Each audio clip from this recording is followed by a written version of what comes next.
কি ভাবছো সবাই, শুরুতে মিষ্টি দেখাচ্ছি? একদমই তাই, ফুল আর মিষ্টি দিয়ে যে কোনো শুভ কাজেরই কিন্তু শুরু। যাই হোক, এখানে ডুগ্গু সোনার বার্থডে, তার জন্য মিষ্টি অর্ডার দিতে গেছিলাম। আর আমার কোনো অনুষ্ঠান হলে তোমরা তো জানোই, ঘরে ফুল আনবই, ঠাকুরের মালা ঠালা, আর শিব ঠাকুরকে তো আমি পুজো দেবই, যার জন্য ডুগ্গুকে পাওয়া আমার।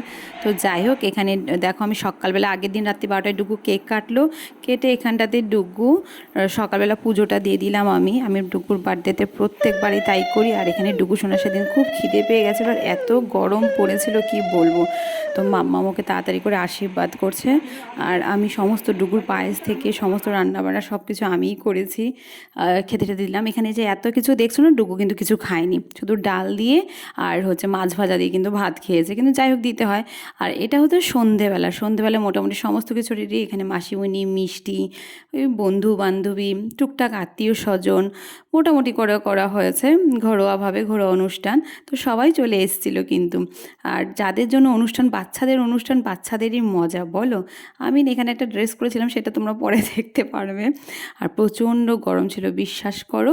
তো যাই হোক, এখানে মাসিমণি আর মিষ্টিকে বলছি, সুব্রত বলছে মিষ্টিটা টেস্ট করো। আর দেখো এখানে মাসিমণি ডুকুকে মন প্রাণ ভরে আশীর্বাদ করেছে। আর এই যে তোমরাও কিন্তু ডুগুকে খুব আশীর্বাদ করো, হ্যাঁ, মন প্রাণ দিয়ে, ও যেন মানুষের মতো মানুষ হয়।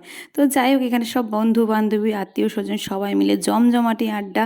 আর পয়লা বৈশাখের পরের দিনই হচ্ছে ডুগুর বার্থডেটা, মানে বিশাল একটা মানে পয়লা বৈশাখ রব, তার মধ্যে ডুগু সোনার বার্থডে। আমি এখানে একটু আশীর্বাদ করে দিলাম, যদিও বা আমার আশীর্বাদ সবসময় ওর সাথে থাকে, তাও স্পেশাল ডে বলে কথা, একটু আদর করবো না।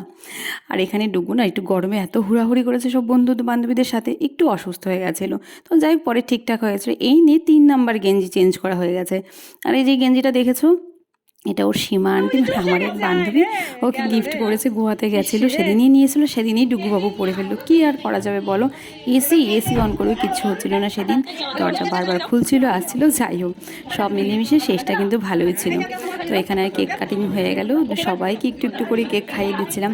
আর এই যে আজকে মেনু থেকে শুরু করে সমস্ত কিছু ডুগ্গু যা পছন্দ করে, ডুগ্গুর পছন্দ অনুযায়ী সবটা করা হয়েছে। আর এখানে দেখো বোনের শাশুড়ি, 2 পিসি শাশুড়ি, আমার মামুনি সবাই মিলে আড্ডা দিচ্ছে। বড়রা বড়দের সাথে আড্ডা, ছোটরা ছোটরার সাথে। তো ওখানে সুব্রত আর মিষ্টি কিন্তু কেক ডিস্ট্রিবিউট করছে সবাইকে। আর এখানে আমার সব বান্ধবীরা, কিছু কিছু বান্ধবীরা, কিছু কিছু আশেপাশে যারা আছে তারা না বসে গেছিলো। যাই হোক, কাউকে না কাউকে প্রথমে তো বসতে হয়। এখানে সব বান্ধবীরা এইটা সেটা বলছিল, ইয়ার্কি এইটা সেটা করছিল। এখানে আমাদের আত্মীয় স্বজনরাও ছিল, সব মিলেমিশে না দিনটা সত্যি ভীষণ ভালো গেছিলো, জানো তো। আর এই যে আমার ডুগ্গু সোনাও খেতে বসে পড়ছে। শরীরটা একটু ভালো হয়েছে। আর ফিশ ফ্রাই বলে কথা, ভেটকির ফিশ ফ্রাই বলে কথা, ভীষণ ভালোবাসে। এই যে শুভ স্যার, স্যার বটেই কিন্তু ভাই, পিঙ্কি মিসও বোন, সবাই বসে গেছে এখানে। আর মামুনি দেখো উপরে এসে সবার সাথে একটু গল্প টল্প করছে, নাতির বোর জন্মদিন বলে কথা, বলো, বলবে না। যাই হোক, ভীষণ মজা হচ্ছিল। আর আমি না চট করে একটু রান্নাবান্নাগুলো একদম শেষ পাতে যখন চলে এসে, তখন একটু দেখিয়ে দিলাম তোমাদেরকে যে অনেক কিছু হয়েছিল। বিরিয়ানি হয়েছিল, চিকেন চাপ হয়েছিল, ফিশ ফ্রাই হয়েছিল, চাটনি, পাঁপড়, মিষ্টি, তারপর হচ্ছে তোমার আইসক্রিম, হজমোলা। নর্মালি বাচ্চাদের অনুষ্ঠানে যা হয় তাই হয়। তো এখানে দেখো সবাই, আর একটা সত্যি কথা বলতে প্রত্যেকেই বলছিল ভীষণ ভালো হয়েছে খাবার, প্রত্যেকটা খাবারই ভীষণ ভালো হয়েছে। আর আমি এসে এখানে উপরে এসে দেখি কি জানো, সব বাচ্চাগুলো সব চকলেট চটকাচ্ছে। সমস্ত তোমার হচ্ছে গিফট যা যা পেয়েছে মোটামুটি ওদের আনপ্যাক করা হয়ে গেছে। ঠিক আছে, ওদেরই এটা অনুষ্ঠান, বন্ধুর বার্থডে বলে কথা, একটু যদি না করলে হয় দুষ্টুমি। আর এখানে দেখো একদম এটা লাস্ট ব্যাচ ছিল। তো যাই হোক, আজকের এই ভিডিওটা কেমন লাগলো অবশ্যই জানিও। আর ডুগ্গুকে কিন্তু অনেক আশীর্বাদ করো।